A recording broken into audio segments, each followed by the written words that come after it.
Hey guys, welcome back for another video. So I might do these little quick series of tips around cars and car buying, or I don't know. We'll just see where it goes. But I wanted to talk to you today about something that is super important, and that is saving yourself hundreds, if not thousands of dollars in cold hard cash on buying a new car, at least off the lot. Now I'm in my new 2021 Nissan Rogue Platinum. Last weekend we bought it, and the day before I bought mine, we bought the wife a new Kia Seltos EX. Two different dealers, two different cars, exact same dealership tactics. Back in the day, I sold cars in the early 90s. These tactics have not changed since then, and they haven't changed probably since the 1950s.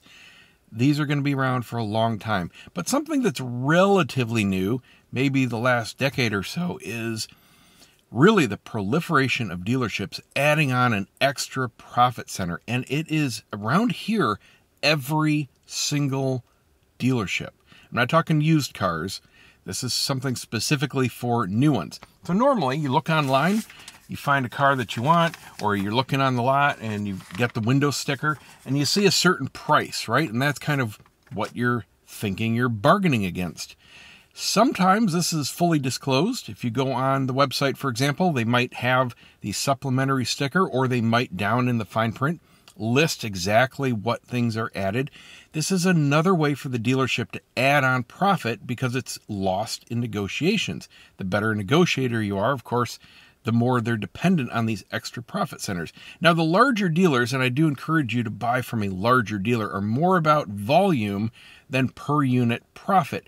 The little tiny mom and pop shops, those are, at least in any kind of major metro center, a thing of the past, and they were all about extracting every penny they possibly can off each sale. Well, these days it's more about how can we sell another 100 units a month? How can we get up to 2,000 cars a month?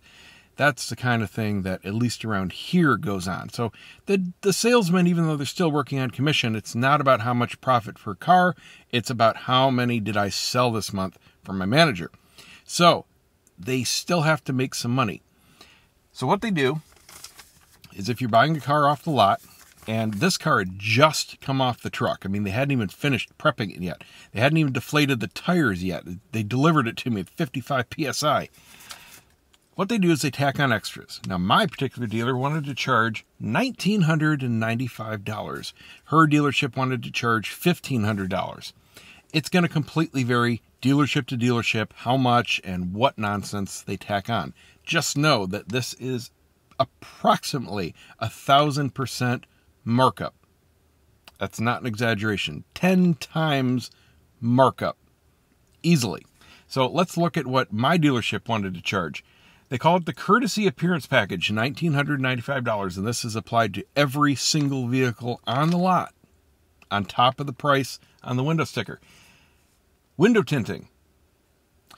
We just had the wife's done because she actually wanted window tinting done. We took it to a top-notch shop around here. $135 for all 4 windows and the back. Done. 130. We'll call it $150. All right, just to give them a little bit of extra there. Resist All Paint Protection exterior application. This is not anything special. This is not a ceramic coating or anything permanent. This is simply spritzing on some Meguiar's or some F11, giving it a quick buff. There you go. You got your little spray on wax. That's it. Maybe $1 in product and a few minutes of, some dealership kid's time.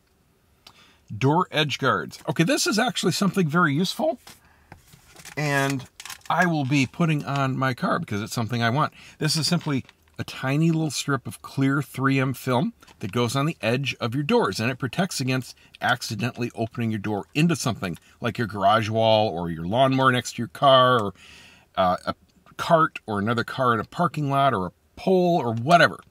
It'll stop the edges of your doors from being damaged. And if this ever does get damaged, you simply peel it off and apply a new one. That's all there is to it. You don't see it. It looks great. And it's simple. I got this 30-foot roll that'll do my entire car and probably some of another one for $24 and change on Amazon. I'll put the link down below. Goes on in 10 minutes and you're done. Super simple. So they wanted to charge big bucks for that. So what are we up to? $175? Wheel locks. Okay, another thing that may be of great value to you, if you live in a high crime area and people are actually interested in stealing your wheels, abso-freaking-lutely buy a set of wheel locks. Now, a great set of matching chrome wheel locks is going to run you about $40 at any auto store, any big box store, Amazon, even direct from the dealer. Go into the parts department, get yourself a set of wheel locks. We'll call it $50. All right, so we're up to $225. First oil and filter change.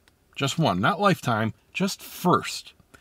I get coupons all the time for local oil change places, and I've done it many times, especially on the Weiss when I just didn't feel like doing it myself, for $20. We'll call it $25 to be generous. This doesn't take anything special.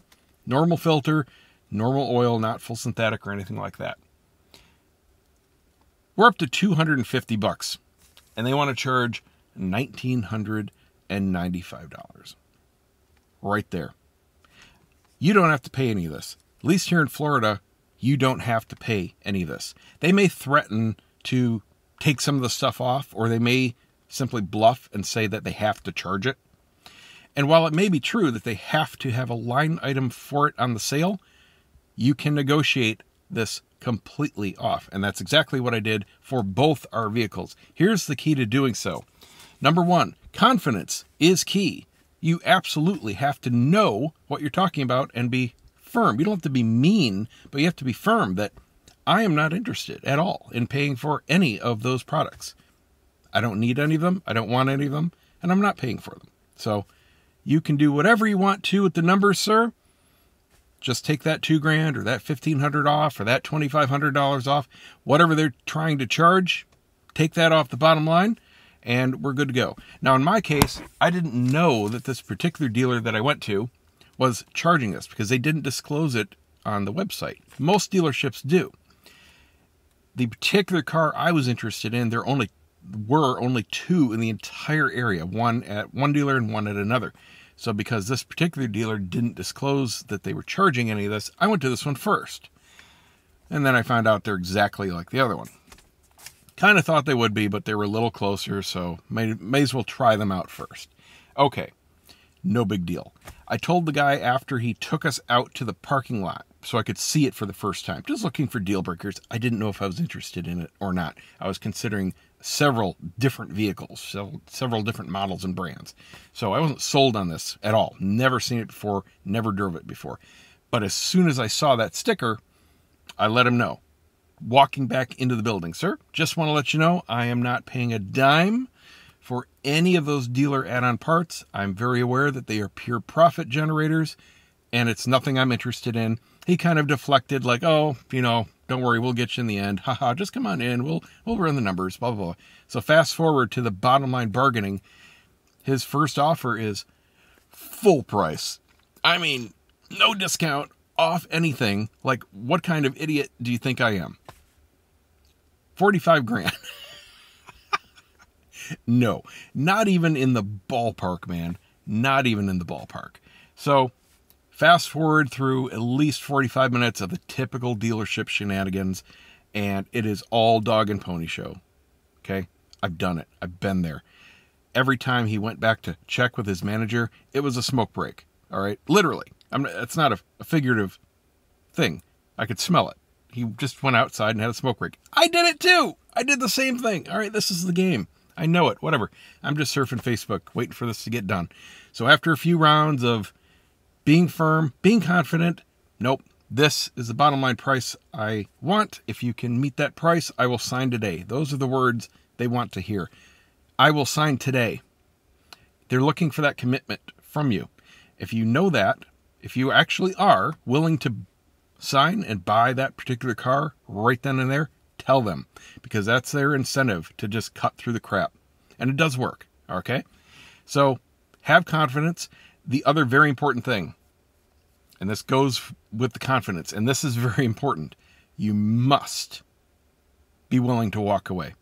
You must be willing to actually leave the building, to say, forget it. Now, most of the time, if it gets to that point, if the divide between what they want and what you want is just absolutely too great, maybe your expectations aren't quite meeting with reality. Maybe their greed isn't quite meeting with reality. If that divide is too great, nothing's going to happen. Okay, you're going to walk, and that's it. Go find another vehicle, go find another dealer. But most of the time, you're pretty darn close. Maybe you're within $1,000 or $2,000. You're going to get a phone call. Maybe it's a few minutes after you walk out. Maybe it's an hour. Maybe it's the next day at the most. But usually it's within an hour. And they'll say, sir, you know what? I miraculously convinced my sales manager to agree to your terms. If we can get you back in here right now, are you willing to sign? There you go. So that does happen. And you must be willing to physically leave. But sometimes you don't have to. In my case, I had the confidence and he could read me. Both salesmen are pretty good at reading people. That, you know what? I'm not paying a dime more. I gave him my bottom line price. It was a fair price. He made some profit. I got a fair deal. All of those extras were off the table.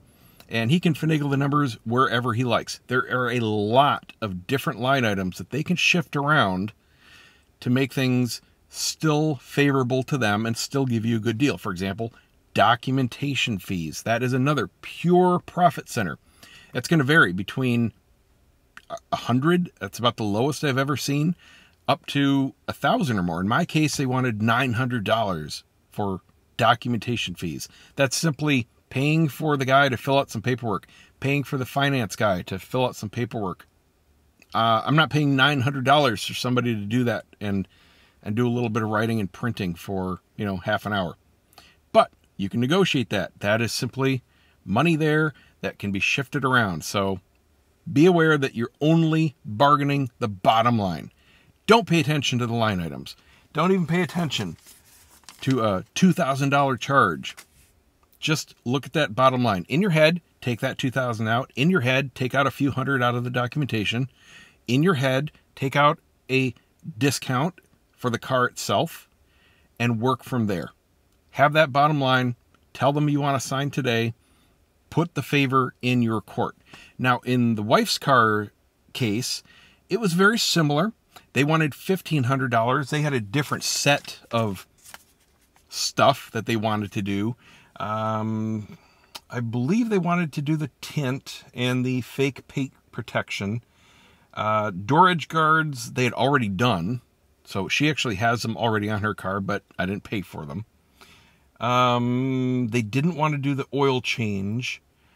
I don't think they wanted to do the wheel locks, but they did want to do the interior protection, which she has a leather interior also, and there's really nothing to do. It's, again, just spritzing $1 worth of product.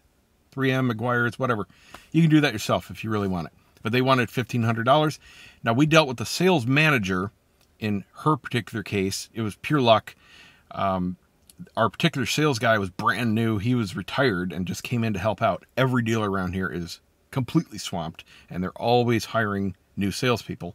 So the sales manager came in to deal with our negotiations, and I flat out told him the exact same thing. I said, sir, just want to let you know that I'm not interested at all in any of those dealership add-on line items.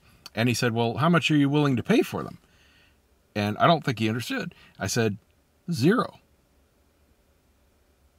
And after a second, he realized I was serious. He said, okay. And he crossed him off. And that was it. You have to be confident. So as long as they know that you know it's pure profit, it's easy. So there you go. Save yourself a lot of money. If there's something you actually want on there, do it yourself. Nothing is hard. Wheel locks are a great option if you need them. Door edge guards are a great option if you need them. Tint, go to a local tint place. Wife got hers, under $150. Perfect job. Save yourself a ton of cash. Do not pay a dime for the dealership add-on parts. That's it. See you next time.